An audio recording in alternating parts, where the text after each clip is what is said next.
विषय काय आहे मित्रांनो, आपल्याला सगळ्यांना माहिती आहे की रुचिता बिग बॉसच्या घरातून बाहेर पडलेली आहे. जशी ती बाहेर पडली तसे जुने स्पर्धक आहे बिग बॉसच्या आधीच्या सीझन मधले. त्यांना काय झालं, फुटेज एवढं खतरनाक मिळाले ना, ते म्हणजे आपले ज्ञान पाजळायला लागलेत, अक्कल पाजळायला लागलेत. त्यांनी काही जणांनी स्वतःचा व्हिडिओ व्हायरल केला आणि सांगितले की बाबा ही घराच्या बाहेर पडली, ही माती खाऊन बाहेर पडली आहे, हिला कळत नाही, ही काही रियालिटी शो बद्दल बिग बॉसच्या काही बोलती बरळती, काही काही वाटेल ती बोलते, तिला कळलं पाहिजे, तिने नाव दिलं, हे केलं त्याव केलं.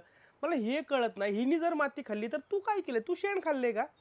म्हणजे खाल्ले का? मी खाल्ले नाही म्हणत, मी खाल्ले का असं विचारतो. कारण की बिग बॉसने तुम्हाला 2 वेळा भाऊच्या धक्क्यावरनं हाकलून दिले, सरळ सरळ रितेश देशमुखने हाकलून दिलं. बाबा नाही बसायचं, तुमची तेवढी कुवत नाही, असं रितेश देशमुख साहेबांनी त्यांच्या सीझनमध्ये बोललेलं आहे. तुम्हाला आठवड्यावर जेलमध्ये टाकलेलं आहे, कारण की तुमची भाषा, ज्या भाषा तुम्ही पंढऱ्यात कांबळेबद्दल वापरली किंवा वर्षा उसगावकर यांच्या बाबतीत वापरली, त्याच्यामुळे तुम्हाला भाऊच्या धक्क्यावर एवढ्या शिव्या बसतात. त्या शिव्या रुचिताला पण बसल्या नसतील. रुचिता ज्या शिव्या वापरल्यात तिने तिच्या वयाच्या लोकांसोबत वापरल्यात.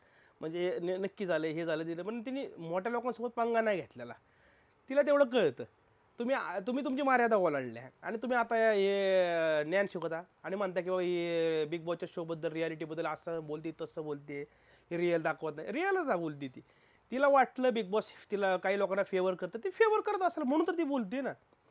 तिचं म्हणणं आहे की तन्वी स्मोक करते, करते तर करते. सगळ्यांना माहिती, बिग बॉस स्वतः दाखवतात तन्वी स्मोकिंग रूममध्ये जाताना. दाखवतात ना, एवढं काय लोड घ्यायचं आयुष्यात? तुम्ही काल लोड घेता एवढा? काल तिचं नाव बदनाम करा? ती बाहेर गेली ना, तिचं ती बघून घेईल.